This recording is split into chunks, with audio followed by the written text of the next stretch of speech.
Տեսեք, թե ինչպես են ծաղրում մեր իսկ երկրում Սուրբ Պատարագը։ Կիրակի վերցրեցի Հովսեփին ու Մատթեոսին, գնացինք ստենդափին Հովանեսին,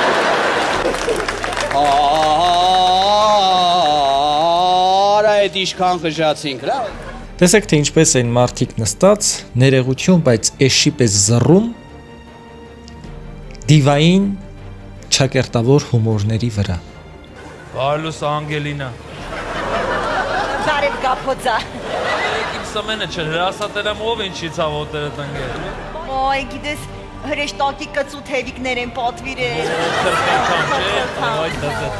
Այս պահին մեր բոլոր հրեշտակները զբաղված են։ Խնդրում եմ նոր կապի մեջ, որովհետև ձեր մահը շատ կարևոր է մեզ համար։ Արես հրեշտակներն են մերնում կյանքի։ Կարող է իստենք դժողքի ստանա մի քիչ բլբլ թանկի։ Տեսեք, թե ինչպես են հայհոյում մեր հավատքը։ Տեսեք, թե որքան ենք մենք քրիստոնյաներս թուլացել, որ անգամ աղանդներին այդքան արդեն չեն ծաղրում, որքան մեզ։ Ոմանք պիտի հիշեն Տիրոջ այն խոսքերը, թե երանի ձեզ, երբ իմ անվան համար հալածվեք, բայց սա այդ դեպքը չէ։ Մեր եկեղեցու հայրերը ասում են, որ երբ քո անձն են վիրավորում, երբ քեզ են նեղացնում, կարող ես եւ դեռ մի տեղ էլ պարտավոր ես լռել եւ համբերել։ Բայց երբ սկսում են ծաղրել ուղղափառ հավատքը, Սուրբ Պատարագը, Աստծուն, սրբերին, ամենասուրբ Տիրամորը, այդ ժամանակ, երբ որ քրիստոնյաները լռում են, այդ ժամանակ, երբ որ քրիստոնյաները հանդուրժում են, ուղղափառ քրիստոնյաները, դա նշանակում է, որ կամ այլևս քրիստոնյա չեն, կամ ծայրահեղ վախկոտ են, կամ էլ անտարբեր են։ Այսինքն ամեն դեպքում ստացվում է, որ մեղքը ընկնում է նաև քրիստոնյաների վրա, ովքեր լռում են։ Այս մարդիկ ամեն կերպ ծաղրում են եւ ծաղրել են եկեղեցին, հոգևորականներին, պատարագը, ավետարանյան ընթերցումները, այսինքն ամեն կերպ Աստծուն պատերազմ են հայտարարել։ Բայց Աստված նաև մեզ է նայում, քրիստոնյաներիս, հոգևորականներին, բոլորին։ Եվ ուզում է երևի թե տեսնել, թե արդյոք կգտնվեն մարդիկ, որ գոնե բողոքի ձայն կբարձրացնեն, որ գոնե այս ամենի դեմ խոսեն, պաշտպանեն իրենց հավատը։ Գիտեք, ամենավատ բանը քրիստոնյայի վախկոտությունն է։ Ամենավատ բանը անտարբերությունն է։ Ամենավատ բանն այն է, երբ որ քրիստոնյան մտածում է, թե ինքը միայն եկեղեցի պիտի գնա եւ վերջին պատասխանատու չէ այս ամենի համար։ Բայց ես մտածում եմ, որ մեծ դատաստանի օրը Աստված պիտի սրա համարել, պատասխան պահանջի մեզանից եւ բոլորիցս, անկախ նրանից հոգեվորական է թե աշխարհիկ, պիտի պահանջի եւ հարցնի. ինչու թույլ տվեցիք, որ ծաղրեն ձեր սուրբ հավատքը։ Ինչու ձեր հայրերի օրինակին չհետևեցիք, ովքեր հավատքի համար անգամ իրենց կյանքը դրեցին։ Ինչու չփորձեցիք կասեցնել այս ամենը։ Ինչու այս ամենի դեմ չելաք։ Ինչու։ Եվ մենք պիտի լռենք։ Մենք ոչինչ չենք կարողանալու պատասխանել։ Ընդհանրապես մեծ դատաստանի ժամանակ որևէ մեկը խոսք չի կարողանալու ասել իրեն արդարացնելու համար։ Իհարկե եղել են նրանք, ովքեր բարձրաձայնել են։ Եղել են մարդիկ, ովքեր մտահոգվել են, բայց դա քիչ է։ Քիչ է եւ դեռևս իր նպատակին չի հասել այդ ամենը։ Նպատակը նա է, որ սրանք, եթե նույնիսկ չեն ապաշխարում, գոնե լռեն եւ երբեք այլևս չհամարձակվեն ծաղրել մեր սուրբ հավատը, մեր սուրբ եկեղեցին։ Եվ ամենավատ բանը նա է, որ ովքեր ծաղրում են, ունեն հետևորդների հսկա մի բանակ, ովքեր նստած կարծես թե ուղեղն ու հոգին կորցրած լինեն եւ ծափահարում են ու ծիծաղում։ Այսինքն ծիծաղում են Աստծո վրա, ծիծաղում են Սուրբ Պատարագի վրա, չգիտակցելով, որ հուր են բորբոքում իրենց համար, այն էլ հավիտենական։ Չգիտակցելով, որ այդ ամենը իրենց երեխաների վրա կարող է արտահայտվել, չգիտակցելով, որ անգամ այս կյանքում կարող են անեծքի տակ ընկնել, կամ էլ գիտակցելով եւ այնքան են չարացած արդեն եկեղեցու հանդեպ եւ նույնը, այսինքն Աստծո հանդեպ, որ թույլ են տալիս իրենց գնալ մասնակցել այդ պիղծ շոուներին, այդ դիվական սատանայական ստենդափներին եւ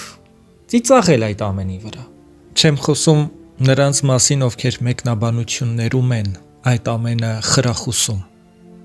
ովքեր տարածում են այդ ամենը, ովքեր գնահատում են այդ ամենը։ Հազարավոր մարդիկ։ Ասք, որը կարծես թե նոր է հողին հանձնել հազարավոր երիտասարդների, հանդուրժում է սրանց, իսկ ոմանք անգամ դրան մասնակից են, իսկ ոմանք անգամ խրախուսում են այդ ամենը։ Մեկ հարց ունեմ բոլորիս. ինչ ապագա ունենք մենք։ Տեղին է հիշել Տիրոջ խոսքերը. վայ ձեզ, որ այժմ ծիծաղում եք, երբ որ դիվային աշխարհի հետ կանցկացնեք ձեր ամբողջ հավիտենականությունը, այդ ժամանակ կծիծաղեք։ Հաստատ քահ կծիծաղեք, անպայման, չմոռանաք։ Ես ուզում եմ ուղղակի ձայն բարձրացնել որպես հասարակ մի տպիր, ով չունի իշխանություն, չունի լծակներ, հասարակ մարդ, որը կարող է անել միայն սա։ Ես ուզում եմ ասել, որ մենք քրիստոնյաներս շատ թույլ ենք, եւ մենք ենք թույլ տվել, որ մեր երկրում մեր սուրբ հավատը ծաղրվի։ Հետո զարմանում ենք, թե ինչու ենք պատուհասվում, պատերազմներ, երկրաշարժ եւ այլն եւ այլն։ Չնայած տարբեր մարդկանց համար սրանք տարբեր նշանակություններ ունեն, այնպես չէ, որ երկրաշարժը բոլորի համար պատիժ է։ Ոչ։ Մարդ կա, որ երկրաշարժը իր համար կյանքը վերաիմաստավորելու միջոց է։ Եվ հասկանալով, որ հոգևոր առմամբ ինքը սասանված է, հարկավոր է, որպեսզի այդ ցնցումը օգնի, որ իր հոգին տեղը բերի։ Մարդ էլ կա, պատժվում է դրանով։ Բայց այն ամենը, ինչ որ կատարվում է, նաև հետևանք է, մեղքի հետևանք։ Եվ այսօր մեր երկիրը ողողված է ոչ միայն մարմնավոր, այլ նաև հոգևոր բազմազան մեղքերով։ Եվ մենք չենք պատկերացնում, թե այս ամենի հետևանքը ինչ է լինելու։ Նրանք, ովքեր այսօր ծաղրում են, պիտի ծաղրվեն, Աստված չի ծաղրվում։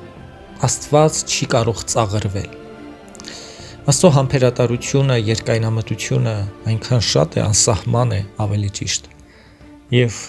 Աստված դեռևս թույլ է տալիս, որ այս ամենը կատարվի։ Բայց հետևանքը, ինչպես Սուրբ Պողոս առաքյալն է ասում, ահավոր մի բան է ընկնել կենդանի Աստծո ձեռքը։ Բայց ավելի ահավոր է մեզ համար, սիրելիներ, սիրելի քրիստոնյաներ, որ մենք, այսպես ասած, հանգիստ տանում ենք այս ամենը, որ լինի հոգևորական, լինի հավատացյալ, այս ամենը հանգիստ տանում ենք եւ սրանք ավելի են առիթավորվում։ Եվ սրանք ավելի շատ են այս ամենը անում, որովհետև տեսնում են, որ համապատասխան միջոցներ ոչ ոք չի ձեռնարկում։ Բայց երբ որ մենք միասին Սուրբ Նիկողոսի նման ապտակ հասցնենք սրանց, եւ մեր հավատը պաշտպանելու կանգնենք, եւ ստիպենք, որպեսզի հարային ձևով ներողություն խնդրեն, եւ այլևս երբեք չանդրադառնան մեր հավատին, այդ ժամանակ գոնե կիմանանք, որ հույս կա, որ մենք դեռևս քրիստոնյա ենք։ Բայց ամեն մեկս մերն ենք, հա, պահում։ Դե ինձ չի վերաբերվում, քահանաներին է ծաղրել։ Դե ես ինչ կարող եմ անել, բոլորս այդպես ենք մտածում, որովհետև միասնական չենք, որովհետև հին քրիստոնյաների նման չենք, հին դարերի, որովհետև մենք թուլացել ենք, որովհետև մենք ինքներս մեզ այնքան անպաշտպան ենք զգում եւ դա էլ գալիս է գիտեք ինչից, որ մեղավոր կյանքով ենք ապրում, որովհետև մեղքը զրկում է համարձակությունից։ Եվ մենք համարձակ չենք հենց այդ պատճառով, դրա համար ծաղրվում է եկեղեցին, հավատը, սրբերը, ավետարանը, ինչ ասեմ։ Հույս ունեմ կլսեն այնպիսի մարդիկ, ովքեր իսկապես լծակներ ունեն եւ ի վերջո կօգտագործեն այդ լծակները եւ այս մարդկանց կարգի կհրավիրեն, որպեսզի հաշիվ տան իրենց եւ իմանան, թե ում մասին են խոսում կամ ինչպես են խոսում։ Ի վերջո, վերջնական առումով Աստված ամեն բան իր տեղն է դնելու։ Եվ սրանց այսօրվա արած իրենց այս հիմարությունները, կապիկությունները, սատանայությունը ինչ որ անում են, գիտակցված թե անգիտակից վիճակով կարևոր չէ այդքան, բայց իրենց պատասխանը կստանան ի վերջո։ Բայց թե մենք մեր հավատի համար ինչ կանենք այսօր, սա էլ հարց պիտի լինի, սա էլ պիտի պահանջվի, որովհետև երբ որ Տիրոջը հայհոյեց Արիոսը, Սուրբ Նիկողոսը նրան ապտակ տվեց, որի համար անգամ նրան բանտարկեցին։ Բայց Աստված նրան արդարացրեց, որովհետև ապտակը Աստծու կողմից էր։ Եվ մինչ օրս Սուրբ Նիկողոսը համարվում է հավատի պաշտպան, ով հավատով պաշտպանեց իր ուղղափառ հավատը։ Եվ շատ հայրեր պատրաստ են եղել ամեն կերպ պաշտպանել իրենց հավատը։ Իսկ մենք դարձել ենք թուլամորտ, անկամ, հանդուրժող, տոլերանտ քրիստոնյաներ, ովքեր ամեն ինչից վախում են, բացի Աստծուց։ Աստծուց դե Աստված բարի է, Աստծուց ինչ վախենանք։ Աստծուց պետք չէ վախենալ, Աստծուն միայն սիրել է պետք։ Կարծես թե երկյուղի մեջ սեր չկա, կարծես թե սիրո մեջ երկյուղ չկա։ Բայց չէ, Աստված ընդհանրապես այսպես փափուկ մեկն է, հա, որին կարելի է ընդհանրապես սիրել, բոլորին ասում է՝ «Ու ինչ լավն ես դու, արի քեզ շոյեմ»։ Չէ, Աստծուն այսպես է, աղանդավորների ոճով է պետք մոտենալ Աստծուն։ Ինչ եք խոսում, Աստված պատժի, Աստված պատուհասի, ինչեր եք խոսում։ Չէ, իհարկե ոչ։ Կարծես թե եթե Աստված պատժում է, ուրեմն սեր չէ,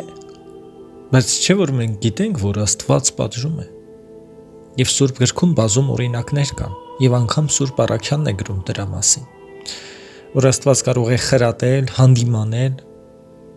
եւ կարող է պատժել, եւ դրանով Աստված չի դադարում լինել կատարյալ սեր։ Ուղղակի մենք ունենք ինչ-որ աղճատված սիրո պատկերացում, որի մեջ պատիժը դաժանություն է, որի մեջ խրատը անօգուտ մի բան է։ Այնպես որ ժամանակն է եկել, որ գոնե մի քիչ սթափվենք։ Ես հասկանում եմ, որ այս խոսքերս շատ քչերի վրա են ազդելու եւ շատ հնարավոր է ոչինչ չփոխվի։ Բայց ես իմ դպրական պարտքն եմ կատարում, որքանով որ թույլատրված է, որքան որ եկեղեցին է թույլատրում, որպես դպիր խոսեմ, արտահայտվեմ, երբեք իմ կոչումից եւ իմ իրավունքներից ավելի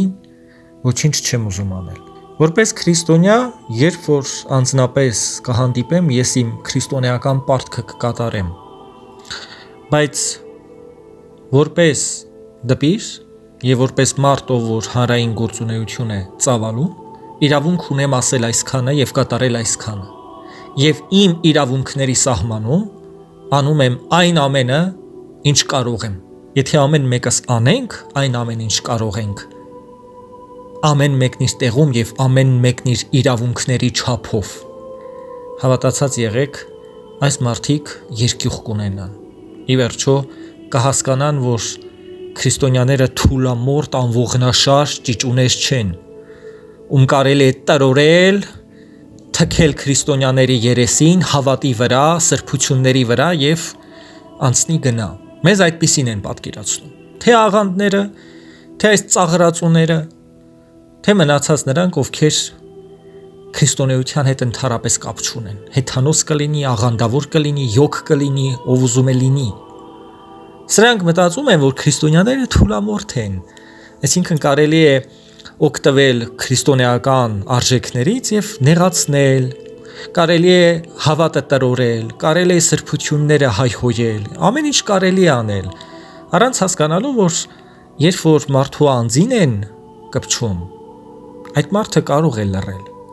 բայց երբ մեր սրբություններին են կպչում, բայց երբ ուզում են աստվածայինը տրորեն, այդ ժամանակ հիշեք Վարդան Մամիկոնյանին, այդ ժամանակ հիշեք Սուրբ Նիկողոս Քանչելագործին, Սուրբ Հովհան Ոսկեբերանին, ով հստակ ասում է, որ կարող ենք կարգի բերել բոլոր նրանց, ովքեր կփորձեն հայհոյել մեր հավատքը, մեր սրբությունները։ Այսօր մարտահրավեր է նետված բոլորիս, բոլոր քրիստոնյաներին, եկեղեցուն։ Եվ ես խնդրում եմ բոլորիդ, թե բարձրաստիճան հոգևորականներին եմ խնդրում եւ աղաչում, թե ձեզ, որ բոլորս այս ամենի դեմ կանգնենք եւ սրանց լռեցնենք, որպեսզի չհայհոյվի մեր հավատը, որպեսզի մենք խղճմտանք հետո չունենանք, որ հայհոյվեց մեր հավատը, հայհոյվեց մեր սրբությունները, Սուրբ Ավետարանը, Սուրբ Ավետարանիչները եւ մենք լռեցինք։ Հայհոյվեցին հրեշտակային դասերը, հայհոյվեց երկնքի արքայությունը եւ մենք լռեցինք։ Գոնե չխոսեցինք, գոնե կարող ենք խոսել, գոնե կարող ենք ասել, որ պատասխան եք տալու։ Եթե ոչ այստեղ հավիտենական կյանքում պատասխան եք տալու։ Աստված ողորմած է, Աստված ըստ ձեր ապաշխարության, եթե դա տեղի ունենա, միգուցե ների ձեզ։ Դա արդեն Աստծո եւ մեղանչողի գործն է, իմ գործը չէ։ Իմ գործը զգուշացնելն է, թե ինչ է սպասվում նրանց, ովքեր անզեղջ կհեռանան այս կյանքից, իրենց հետևից տանելով այս սատանայական գործերը։